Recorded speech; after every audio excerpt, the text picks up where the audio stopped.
সমুদ্রের হাওয়ায় চুলগুলো উড়বে এইরকম একটা ভিডিও নিব ভাবছিলাম, কিন্তু সমুদ্রের হাওয়ার বদলে ইঞ্জিনের ধোঁয়া এসে আমার মুডটাই নষ্ট করে দিল। হ্যালো এভরিওয়ান, এখন আমি আছি কক্সেস বাজার আর এই জায়গাটা হচ্ছে শুটকি পল্লী। একটু পরে আমি ট্রলারে উঠবো, যাব হচ্ছে সোনাদিয়া দ্বীপে। আমি আসলে এসেছিলাম সোনাদিয়া দ্বীপে যাওয়ার জন্য, তো কক্সবাজার হয়ে যেতে হয়। তো কিছুক্ষণ আমি কক্সবাজারে ঘুরলাম, ভাল লাগলো অনেক। তো সামনে ট্রলার কোথায় দেখে আসি। সামনে অনেকগুলো জাহাজ নাকি ট্রলার কিছুটা দেখা যাচ্ছে, আমি আসলে নাম জানি না, সামনে গেলে জিজ্ঞেস করব। কারণ আমার এখানে প্রথমবার আসা, অনেক কষ্ট হচ্ছে হাঁটতে, কারণ আমি যে জুতাটা পরেছি সেটা হচ্ছে একটু হিল টাইপের। আমি ভুলে গিয়েছি জুতা নিয়ে আসতে। বাইরে এত রোদ, এজন্য আমি একটু এখানে বসলাম। এখানে অনেকে এসে বসছে, কারণ যে পরিমাণ রোদ সেটা আসলে সহ্য করার মতো না। তো ট্রলার যেহেতু আসতে লেট হচ্ছে, তো কিছুক্ষণ এখানে বসে থাকি। আর আমার ফেসে হচ্ছে ইচ্ছে মতো এতগুলো সানস্ক্রিন দেওয়া, এই জন্য এক জায়গায় একটু বেশি সাদা, এক জায়গায় একটু বেশি মানে কি অন্যরকম হয়ে আছে। ঠিক হয়ে যাবে আশা করি। যেখানে কাইত সেখানেই রাইত, আসলে ব্যাপারটা এরকম ছিল না। আসলে আমি অনেক বেশি টায়ার্ড ছিলাম, তো ঘুমের দেশে যখন একেবারে চলে গিয়েছিলাম তখনই এক পাবলিক এসে আমারে অনেক ডাকা শুরু করলো। তো ঠিক মতো ঘুমাতে না পেরে তারপরে আর কি ফাইনালি আমাদের ট্রলার চলে এসেছে। আমি তো একদম প্রায় ঘুমিয়ে গেছিলাম, তো মনে হচ্ছে আর একটু ঘুমাতে পারলে ভালো হতো। এই হচ্ছে মানুষের অবস্থা ট্রলারে করে। আমিও একটু পরে এভাবে উঠে যাব। তো মই নিয়ে আসছে, বাহ ভালোই তো। এখন শুধুমাত্র ভয় ছাড়া আর কিছু লাগতো না।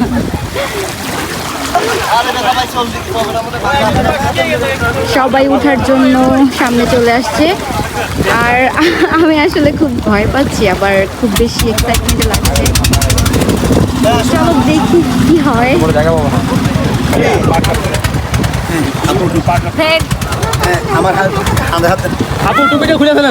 আসো আসো আসো আসো, জুতা চলে গেছে।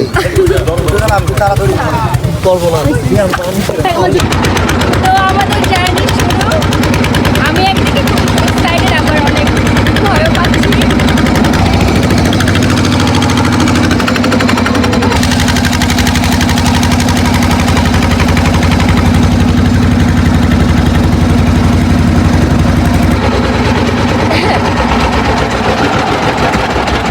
ট্রলারে উঠেই ভাবলাম এই তো একটু পরে দ্বীপে পৌঁছে যাব, কিন্তু সমুদ্রের মাঝখানে যে বুঝলাম পার তো আর দেখা যায় না। ট্রলারটা মনে হয় আমাদেরকে নিয়ে হারিয়ে যাওয়ার মিশনে নেমেছে। সমুদ্রের পার যেন মরীচিকার মতো খুঁজে পাই না, শুধু দূর থেকে দেখি। ট্রলার মাঝ সমুদ্রে আসতে সমুদ্রের বাতাস এমন ধাক্কা দিল, মনে হলো শুধু আমার মাথার চুল না, আমার মাথার সব চিন্তা উড়ে যাচ্ছে। এখন মনে হচ্ছে চুলের স্টাইল আর বাতাসের বন্ধুত্ব কোনোদিনও হবে না। বাতাস আর চুল একে অপরের শত্রু। সুন্দর বাতাসে সুন্দর করে চুলগুলো উড়বে, এই ব্যাপারটাই আসলে হচ্ছে না। রোদ ছিল, কিন্তু এত বাতাসে রোদও গরম হওয়ার চিন্তা বাদ দিয়ে শীতল হয়ে গেছে। ভাবছিলাম গরমে গলে যাব, কিন্তু এইদিকে আবার বাতাস আসাতে খুব আরাম লাগছে। বাতাসের দাপটে রোদের গরমও হার মেনে গেল। হঠাৎ করে সমুদ্রের ঢেউ বেড়ে যাচ্ছিল, তখন মনে হচ্ছিল আমি কি ট্রলারে আছি নাকি টাইটানিক মুভির শুটিং এ। কখন যেন আবার জ্যাক সেভ মি বলে চিৎকার শুরু করতে হয়। সমুদ্রের পার এখনো দেখা যাচ্ছে না, পার তো হারিয়ে গেছে, এইদিকে আবার সাথে সাথে নিজের সাহসও হারিয়ে গেছে। তবুও মুখে হাসি নিয়ে ক্যামেরার সামনে এমন একটা ভাব ধরলাম যেন সব ঠিক আছে, অল ইজ ওয়েল। তো যেটা বুঝলাম, সমুদ্রের গভীরতার মতো সাহস দেখানোর অভিনয়টাও অনেক গভীর হতে হয়। এরপরে দেখলাম দূর থেকে সবুজ গাছপালা দেখা যাচ্ছে, চারপাশে খালি সবুজ আর সবুজ। প্রকৃতি যেন আমাদের জন্য গ্র্যান্ড ওয়েলকাম পার্টি তৈরি করে রেখেছে। যাই হোক, এখন নামতে হবে, কিন্তু এইভাবে যে নামতে হবে সেটা কখনোই ভাবি নাই। হাঁটু সমান কাদা, কেউ এক পা দিলে আরেক পা তুলতে পারে না। কেউ আবার কাদাতে এমন ভাবে আটকে যাচ্ছে, মনে হচ্ছে কাদাতেই তার স্থায়ী ঠিকানা হয়ে যাবে। কেউ জুতা নিয়ে পার হচ্ছে, কিন্তু পার হওয়া তো দূরের কথা, পা তোলাই মুশকিল। এইদিকে আবার আমরা মেয়েরা কাদায় না গিয়ে নৌকা দিয়ে পার হতে পেরেছিলাম, তো ছেলেদের জন্য এক বালতি সমবেদনা। আমি ওই কাদার মধ্যে এখন ঝাঁপ দিই। কি অবস্থা?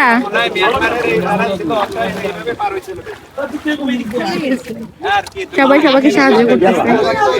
আহারে আহারে, এক পানি বলেছে। আহারে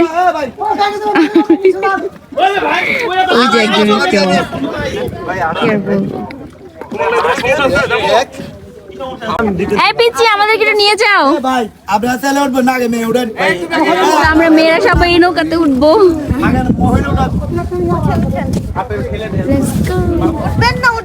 আপু সাবধানে সাবধানে এই উঠেন, ধরে ধরে উঠেন।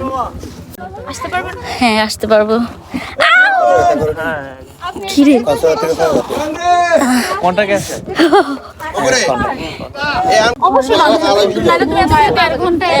আমরা এই ট্রলারে উঠেছি, সরি এটা নৌকা ছোট, এটা হচ্ছে পিচ্ছিদের। যারা ছেলে মানুষ তারা চলে গেছে আর আমরা এখানে।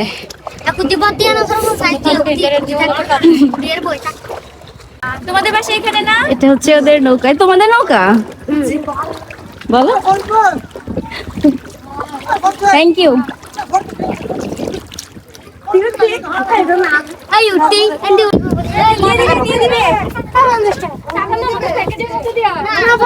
এটা তো ছিল না।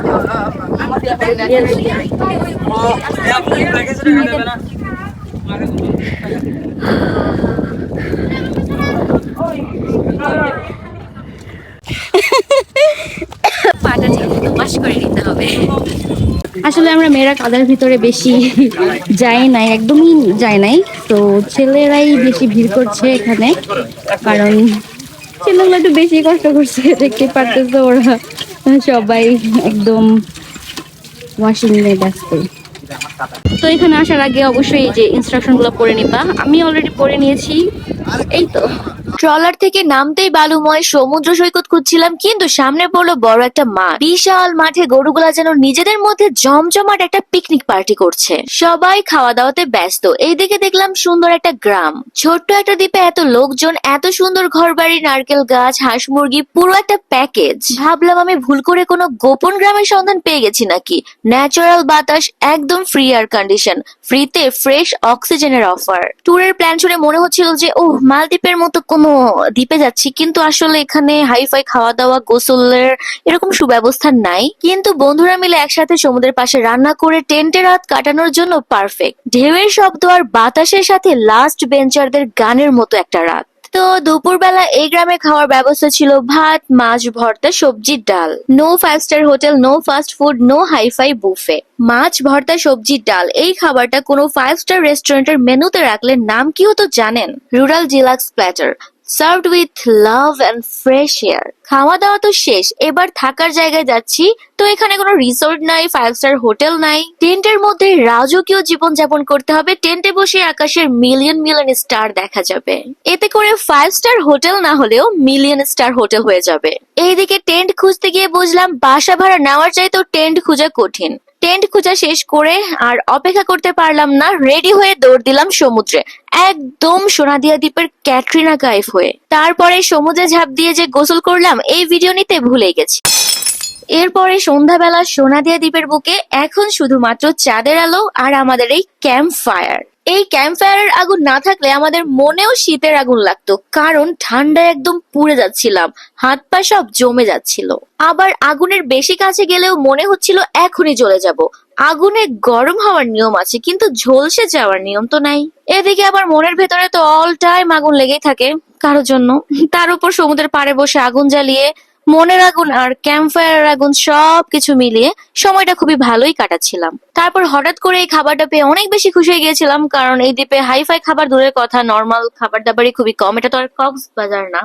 তো এই তো এরপরে আবার আগুন জ্বালালাম। এটা হচ্ছে আমাদের ক্ষুধার আগুন, তাই সবাই মিলে বারবিকিউ চিকেন করছি। তাঁবুর সামনে বারবিকিউ পার্টি চলছে। বারবিকিউ ছাড়া নাকি চলে না, কিন্তু সমস্যা হচ্ছে সব ধোঁয়া আমার নাকের উপরে এসেই পড়ছে। চিকেন গ্রিল হচ্ছে নাকি আমরাই ধোঁয়ায় গ্রিল হচ্ছে জানি না, মনে হচ্ছে বারবিকিউ প্যানেই বসে আছি। তার উপর দূরে কারা যেন গান গাইছে, কেউ কেউ সুন্দর করে গান গাইছে, কিন্তু কারো কারো গান শুনে মনে হচ্ছে যে চিৎকার করছে।